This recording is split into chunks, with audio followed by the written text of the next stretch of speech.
Hello, everybody. Welcome to the February Prestige Global Meeting Sources Education Webinar Series, where we explore topics to empower you with knowledge and tools to thrive in your career and even your life. My name is Sasha Andreev. I'm going to be your host as we explore today's topic, Cvent 2026 Trends, What's Next? Now, if this is your very first time here, we're so glad that you're here. And if you've joined us for a previous webinar, welcome back. This is the first one of 2026, and we've got a lot of great stuff lined up for you in the coming months. Now, as you may know, at Prestige, we provide full service meetings and event support for event planners. We make clients' lives easier with site selection, event logistics, housing and flight management, creative marketing, and personalized on-site support. We collaborate with our global network of hospitality partners, all for your success. And this webinar series is part of our mission to keep you informed and empowered. And every month, we invite guests from our vast network to share their expertise on subjects that affect your professional and, yes, sometimes even your personal lives.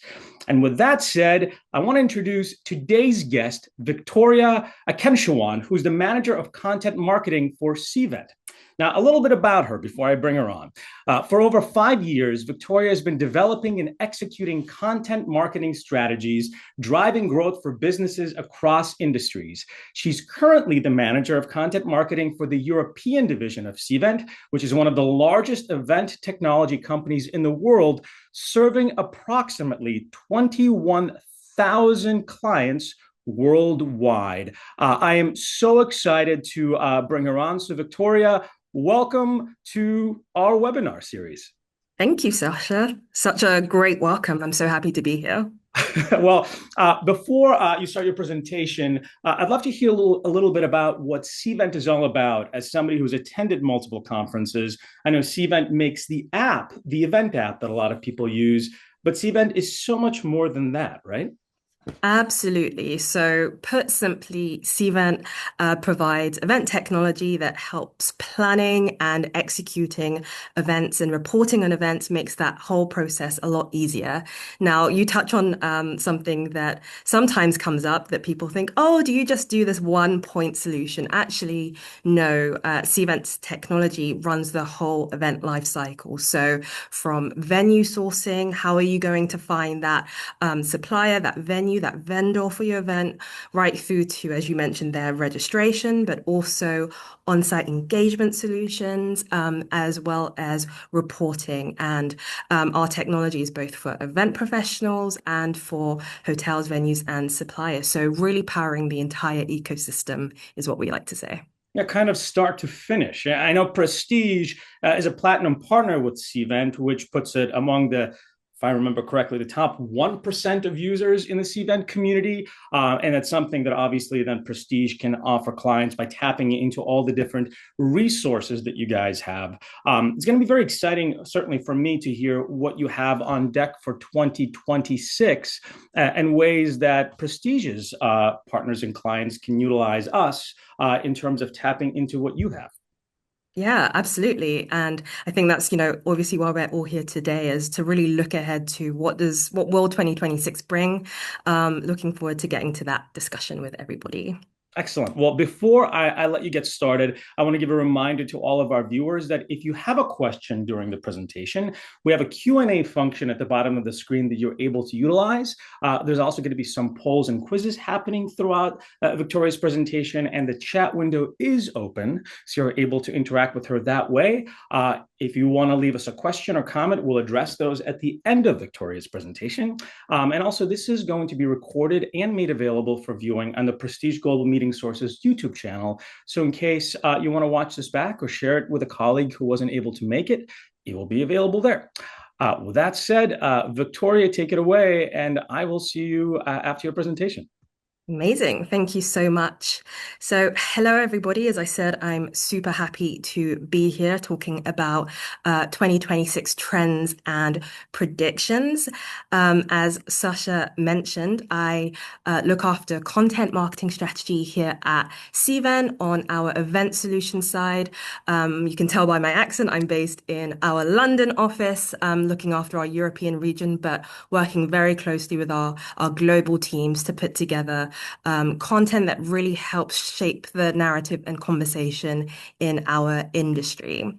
So before I get into what the trends are, some of the trends are that we are seeing for 2026, I just wanted to bring you into, the planning process of how do we actually get there in the first place? How do these trends and these predictions come together? We pull from a range of different data sources in order to come up with these key shifts that we see shaping the year ahead. Some of that is from our own proprietary data. So we have extensive data through our platform. We also run proprietary data with regards to venue sourcing patterns that we're seeing. So you can see there, our Cvent source is our bi-monthly report and webinar series with regards to venue sourcing patterns and trends. We also pull from third-party analyst data to really help make sure that all of these trends that we are putting together are also backed by data.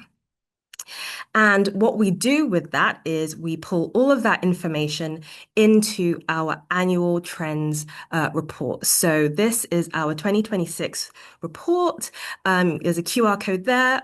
I also have a slide on this at the end, so you can scan it there too. And this really goes into the shifts that we are seeing for the meetings and events industry. And for 2026, we have defined 9 key trends that we see as really changing and redefining the way that we run meetings and events. And one thing that we do try and make sure to do is that this really covers the entire industry. So we're looking at this from all angles when it comes to what event professionals are saying and thinking, as well as what suppliers and hotels need to do to be able to really navigate the landscape, which we know is constantly shifting.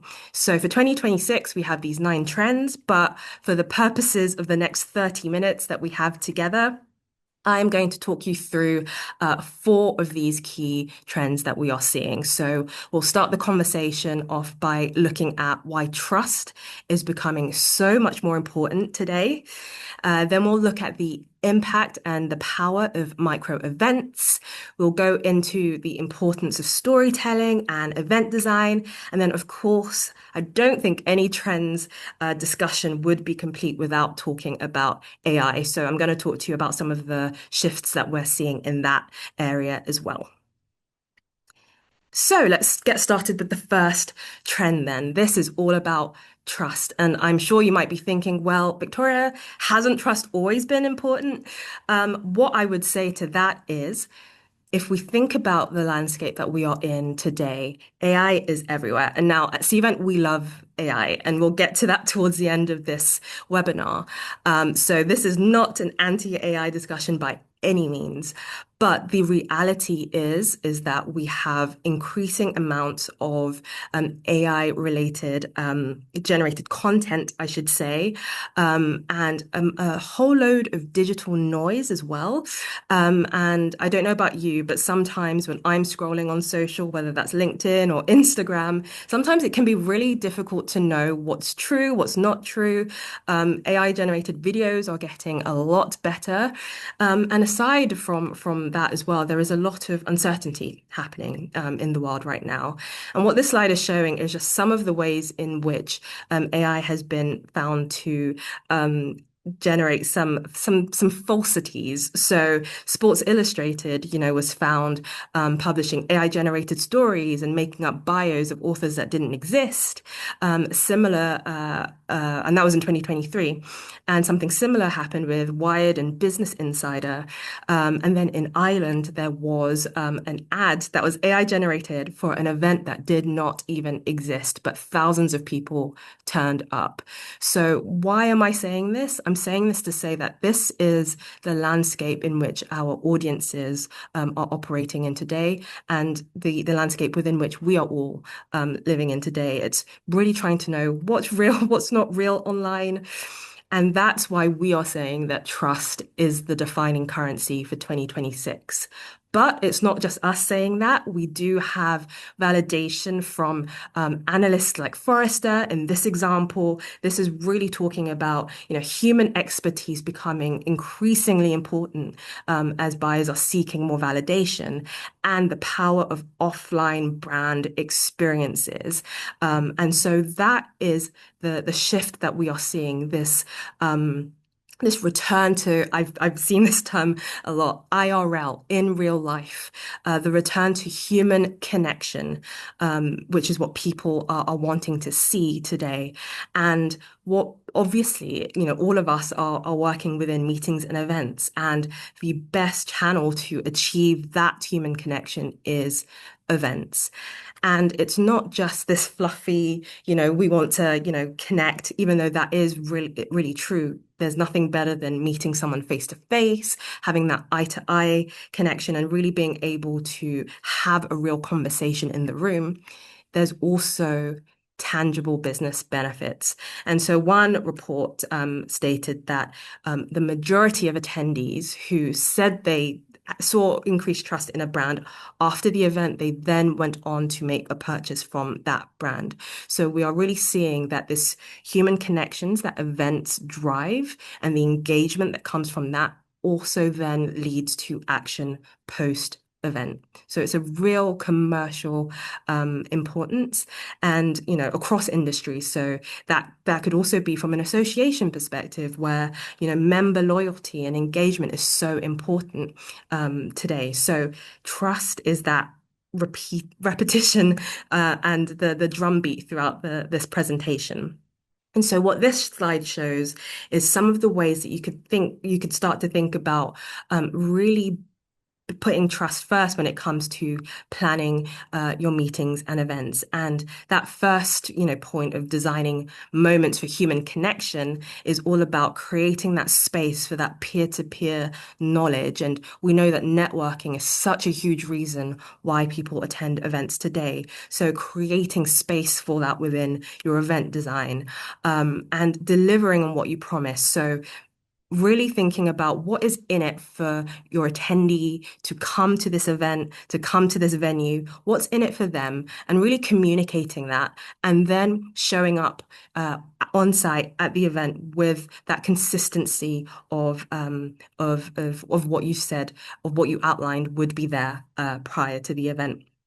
And really thinking about how you can use technology to remove the friction. So really, for example, that on-site experience, do you have an easy way for people to check in and get their badge and really get started with the event? Because that is the first impression of the event. Do you have an app that really helps people navigate your agenda, navigate your entire event? And as part of that, also being really clear as to what data you are collecting and why, and communicating that to attendees. Now, I'm over here in Europe, and if you're running events in Europe, GDPR is going to be a really big thing, but also in the States and elsewhere, there are a whole load of data privacy regulations. So really being clear about your data collection. And then when it comes to things like accessibility and sustainability and inclusion, it's really about practicing what you preach and ensuring that your events are accessible and inclusive to all. And then the final thing on this section is really about actioning the feedback. It's so important when attendees take the time to put in their feedback for your surveys, really not just going through it, analyzing it, but also showing that it's being actioned upon and communicating that back to attendees. That really does build in a sense of, oh, I am being listened to, and people really want to be heard, understood, and listened to. So all of these steps are part and parcel of building trust. So we've covered trust, and like I said, this is going to be a drumbeat throughout this presentation. But one way to then take that a level deeper is through micro events. And now we are seeing an ongoing demand for, or an ongoing rise, I should say, in demand for these smaller micro events. And before I go any further, I would love to launch a poll I would love to understand what role micro events play in your 2026 strategy, if at all. So, as we're waiting to get in some of those responses, like I said, this is something that we have seen continuing to increase over the last couple of years. This demand for smaller events, smaller in-person events, and there are candidly, different definitions as to what does constitute a micro event. But what we typically say is probably anywhere from, a small meeting that could be, a few dozen people to up to 200 people. Although that's probably on the upper limit of a micro event. But the most important thing is these spaces for people to connect on a deeper level. And I'm seeing some of the poll results come in, which is really interesting. It's a little bit of a spread. So most people are saying we run them occasionally, but they're not strategic, which is interesting. We'll get to that in a second. And then the second is we're piloting a small series of micro events in 2026. So that's very encouraging to hear. So whether you are running them occasionally or you're testing them out this year for the first time, or if you don't have any plans, some people are saying they don't have any plans too, I will take you through how you can begin to think about building this into your strategy as like a repeatable programmatic function. So thank you everyone for filling that out.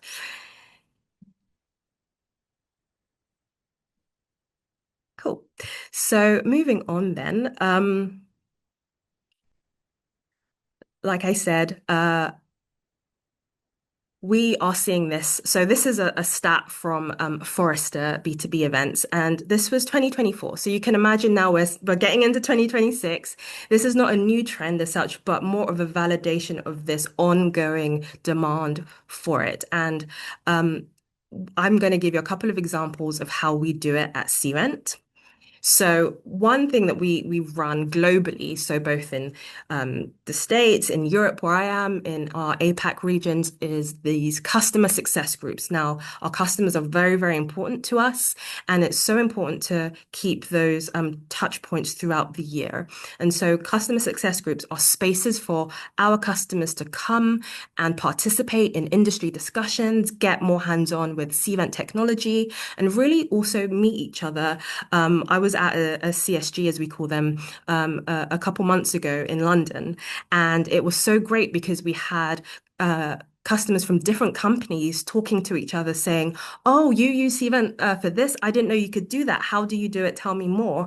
And we also just had a lot of lively discussion in the room. So this is really about building relationships with our customers in a more intimate setting with these roundtables, lunches, activities, but also getting them together as peers to learn from each other. And then the other thing that we do, hopefully some of you have, or if not all of you have heard of Cvent Connect.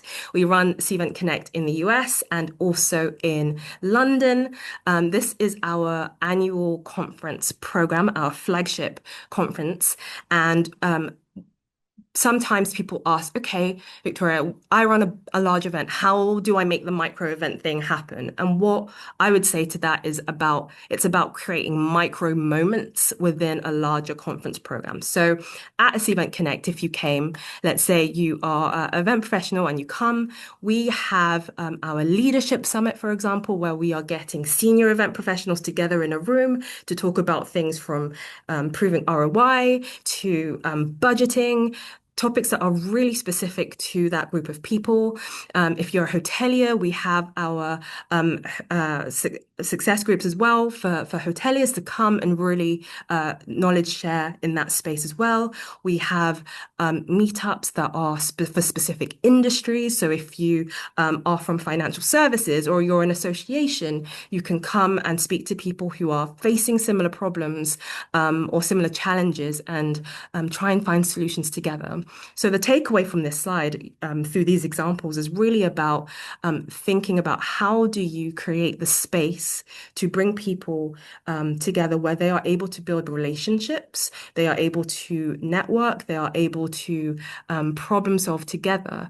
And in so doing, helping to build that trust with your brand because it's like, okay, I know this event is the space, is the place to come because I can build those really deep connections, and that leads to more engagement. And so, for those in the poll who are saying we don't necessarily have like a strategic approach to this yet, what we talk about a lot at Cvent is this event-led growth approach. And what this is really a strategic approach to running smaller, more frequent, and that's another hallmark of a micro event. They are more frequent throughout the year. Run that in a way that is repeatable and in a way that is programmatic. So it's not these sporadic one-off events, but you're treating them as an event program and a portfolio of events where you have a series of these small events, but you are planning them throughout the year in a strategic way. And then you also have a way to report on the performance of that. So as you see here, that could be a VIP dinner, that could be one-on-one meetings, that could be product demos, it could be the CSGs I showed you earlier. But this is all about making sure you have a strategic approach to that. So how do you think about scaling up your micro events then? And we actually do have, and I should have put it on here, our event-led growth for dummies ebook. Hopefully we can share that post webinar, which really takes you into a deeper dive as to how to set this up. But ultimately, it comes down to really understanding the business priorities and setting clear goals accordingly. And making sure that your event is delivering on whatever the overall organizational priorities and goals are, and it ladders up to those. Having the right technology and integrations are so important. Integrations more so because you want to be able to have the data to really report on the impact of an event, whether that's on engagement metrics, if it's on a commercial side, on pipeline and revenue impact. And if you have the right technology that is able to capture data, capture these signals on site, and then integrate with your CRM, integrate with your marketing automation platforms, that will really stand you in good stead to be able to report to your stakeholders as to the impact of your events. And then, as I said, this is really a programmatic approach. So really looking across the whole year, or even you could take a quarter, and what are the series of events that I am going to run to attract this audience, to achieve this goal, and really making sure that it is part of a sequence, and it's an ongoing communication and drumbeat and touch points that you are having. And the reusability, so the templates and the playbooks, you don't want to be reinventing the wheel when it comes to your micro events. You don't want to be starting from scratch every time. If you have a playbook that you run for a specific format, that will stand you in good stead to rinse and repeat these events.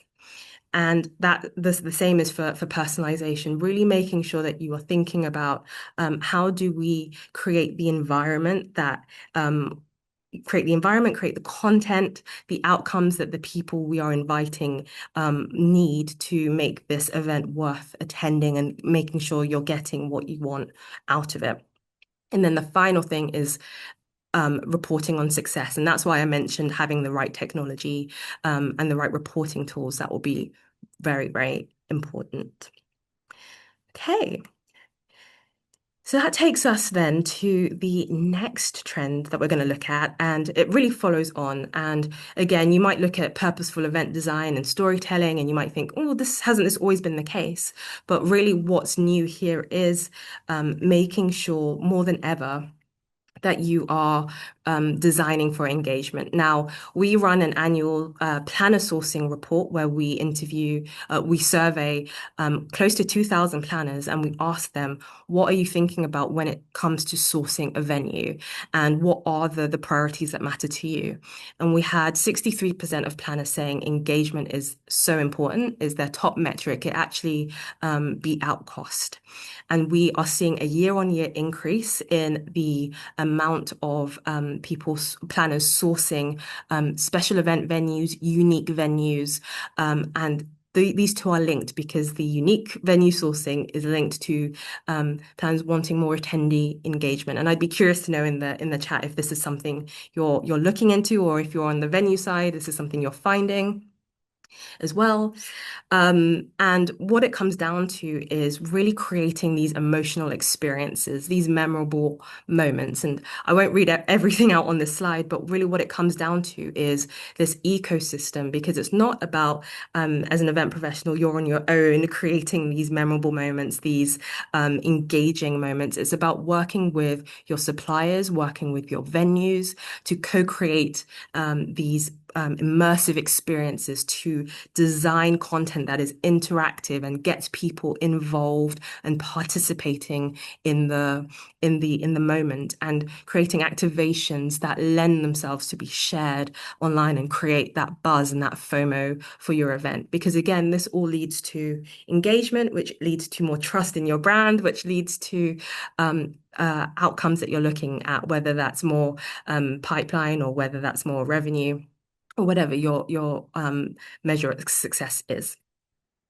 And I will go through these next couple of slides a bit quickly, but here's how technology can help you. So we have our venue sourcing platform, which is called the Cvent Supply Network, which connects venues and event professionals. So if you're looking for a venue in San Antonio, you can easily find that, because you have we have a bank, we have hundreds of thousands of venues in our platform. And as I was saying, the venue is so important to this this experience that we are trying to create.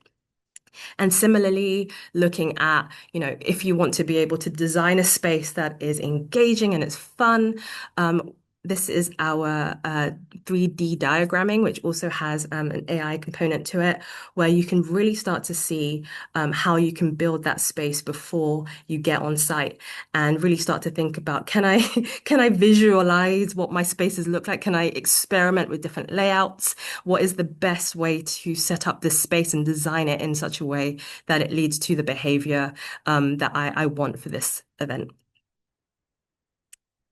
Okay, now we are on the final section, and of course it's AI.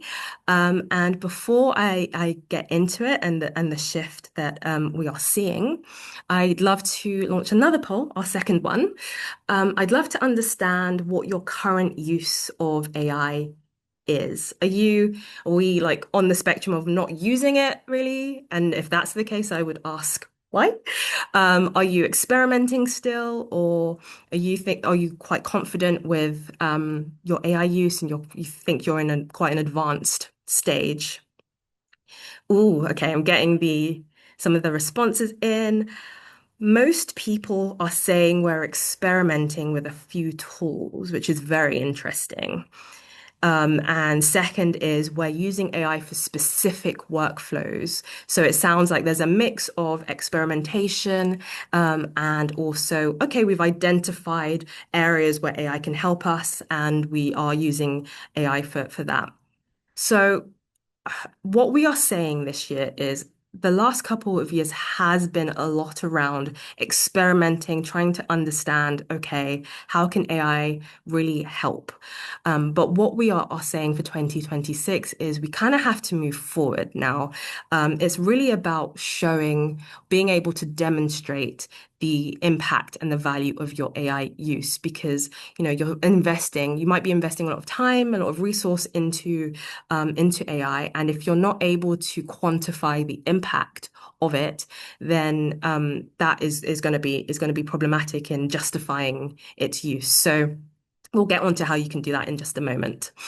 But hopefully, it looks like most of us are using AI, and this is kind of more of a reminder of the areas in which AI can be really, really helpful. So, um, of course, we know if you're not using AI already, routine tasks should be where you start. So, are there tasks that you are doing where um,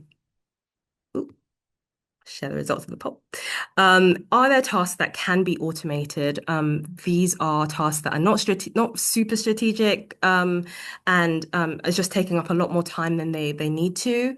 Can you, when it comes to creative work, can you collaborate with AI? So, as a content person myself, I do like to use AI in terms of brainstorming ideas, like just putting something in and just saying, what are different ways to look at this and how could we make this content delivery for this event better?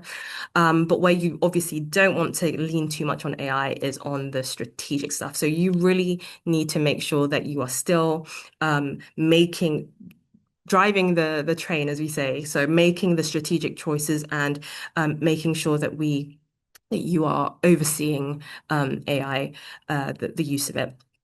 And in terms of then measuring the value, so this comes from our upcoming companion guide to our trends ebook, where we're really looking at these three streams. So AI across people, across process, and across experience, and really thinking about for each stream, which KPIs can you look at? Can you start to measure how much time you are saving on a specific task? Can you start to look at is there more engagement thanks to this particular AI solution that we've implemented? Really starting to document the value and some of the benefits that you are starting to see. And this doesn't have to be sophisticated from the very beginning, but it will help you to be able to identify where to really lean in on AI and potential gaps that AI can help you fill. And just on that experience point, I did want to include this slide where this is our session snapshots and takeaways. So this is in our Cvent Attendee Hub app or mobile app where what we are giving to attendees is the ability for them to really capture their highlights without having to do anything. So if they go into a session, the AI will be able to summarize that session and give them a snapshot of it, capture the highlights. So you don't need to, have a constant notebook and write everything down. It's all captured there for you. And what that does is also helps you as the attendee go away and really show the benefit of having attended that event because I got all of this great stuff out of it. So that is one way in which AI can help with the attendee experience and with the personalization because it's really based off of your behavior at the event. And so that was my whistle stop tour through our event trends. Like I said, there are far more trends that we cover in more detail, in more depth in this event report. So go ahead and download that if you're interested. And yeah, looking forward to answering any questions that you may have. Thank you so much, Victoria. That's so interesting. Lots of information really quickly. Our chat is open in case anybody wants to ask some questions using that instead of the Q&A function. But right off the bat, since we were talking about AI, Victoria, I had a question to shoot your way. What's a practical first step for teams that want to start using AI in their events but feel overwhelmed? Yeah, I understand the overwhelm because it feels like there's so much AI tools out there. And so there would be, I guess, two things I'd say is really, I think at that beginning process, identifying where are we spending a lot of time and we'd rather not be. I think that's the first step, really understanding, is there a specific area where you could test AI and identifying what that workflow is, and testing that out. And then the second part to that is AI is being embedded into a lot of tools that you're probably already using. Now, obviously, I'm talking on behalf of Cvent, and so we have a lot of AI already embedded within across our event technology, from like I showed you the venue sourcing and diagramming, even reporting tools as well. But outside of that, there are lots of other tools. Again, I'm a content person at heart, so even tools like Canva or Descript if you're looking to repurpose your event content. So I think it's about identifying the use case and what you're trying to solve for, and then identifying are there tools we're already using that already have AI integrated and starting there. Right. Question for you about you showed the sort of AI tracking of a breakout session, for example, or taking notes. Is that more for the event planner side or for actually the attendee to use within an event app that you've customized for that conference? That's very much for the attendees. So they will have the app and they're able to go to a session, sign into a session, and it's the AI is doing the work. So it's about really then showing the attendee, these are all the sessions you attended, and this is what was talked about. And it's really trying to make that experience a lot more personalized for Sure. that person. Well, as a follow-up to that, one could use, let's say, note-taking app. But since, let's say, transcript is being created from a breakout session, or let's say something that's happening in a general session, does that app actually then personalize those notes based on certain parameters set? So everyone has a slightly different version of what that experience is inside their app. It could be, and I think that's also something that's continually worked on, and definitely something that our product team are well versed in talking through, in terms of the technicalities of that. But the overall goal of such a feature is making sure that we are really bringing personalization. And I should have said one of our shifts is about putting personalization into the hands of the attendee. So it's not always on you as the event organizer to personalize everything. It's like the technology is helping you do that. And again, goes back to removing that friction. Excellent. Well, and to piggyback off of that a little bit, you were showing some of the purposeful event design in which you were actually using AI to kind of create a model of what your event space would look like.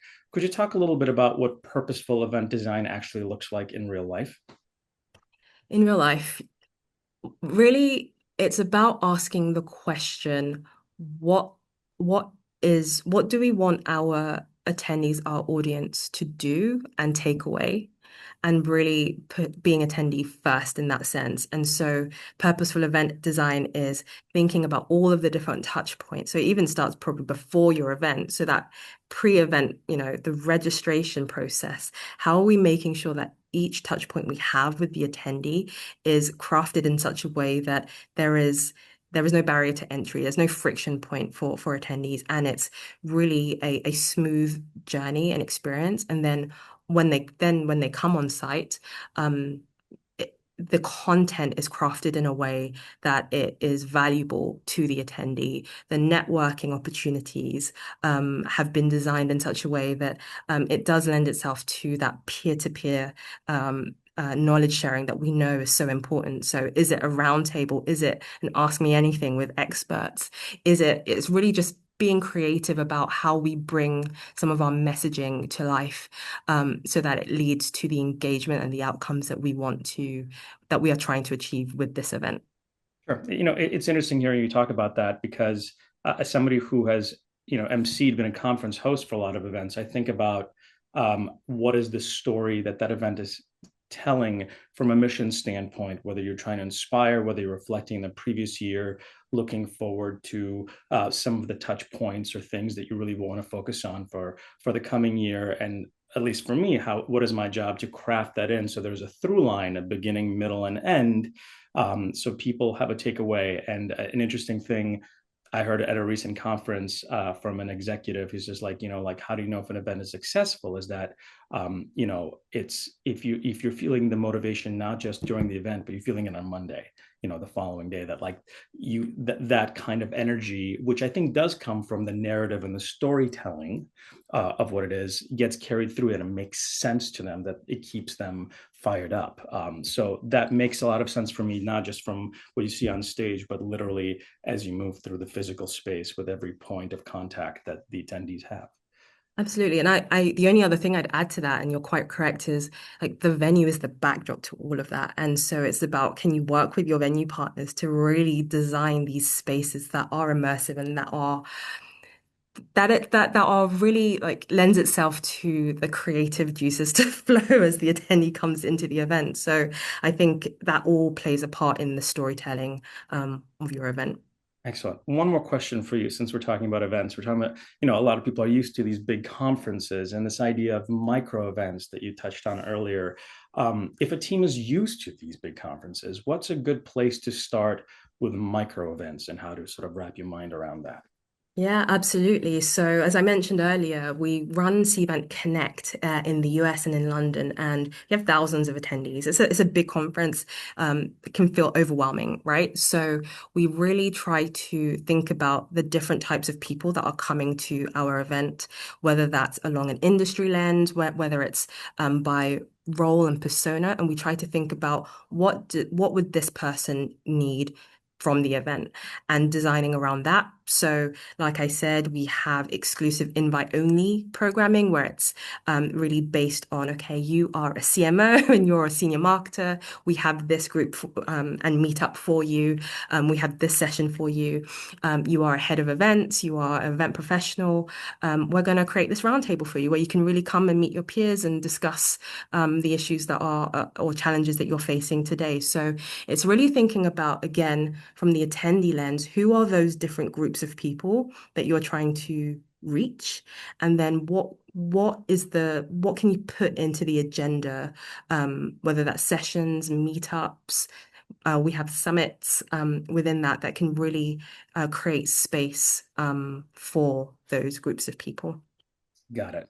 That's really interesting because we think of it almost like a breakout session of some of these smaller meetings as perhaps a micro event within a larger event. So if I understand it correctly, it's about basically taking that component of it and making it its own thing.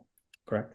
Yeah, exactly. And that's why I really like micro moments because you can have this feeling of real deep engagement and real relationship building. You can have that at a large event, but you just need to make sure that you are thinking about where that will take place, who it's for, and what that format looks like. Awesome. Well, I appreciate the time that you've taken to speak with us, especially all the way from across the pond. And I want to let everyone know that if you're interested in learning more from Victoria or about Cvent, a great opportunity to contact your Prestige account manager. I know people were asking for your trend report with that QR code, and that will be sent to all attendees in the follow-up email after the webinar. So not to worry for those folks who missed that. Victoria, thank you so much for taking the time to chat with us. Thank you so much. And if you want to continue conversation, I'm on LinkedIn. I always love to chat, so connect with me there as well. So have a great afternoon, Victoria. And I want to remind everybody that if you have ideas for webinars, or perhaps you're somebody who can speak on it yourself, you certainly can use this QR code that you're seeing right next to me to see a full webinar lineup that we've scheduled so far. And of course, contact your Prestige account manager if you've got ideas for webinars to come. Now, next month, we are going to have, and let's bring that up right here, on March 12th, we're going to be looking at designing inclusive events with a mindful drinking lens, which will be presented by Jen Verall from the Mindful Drinking Movement. That will be on March 12th. Certainly something that is in the minds of a lot of people as trends are shifting or the vibes are shifting in the type of webinar or not webinar, but the type of event that you want to have.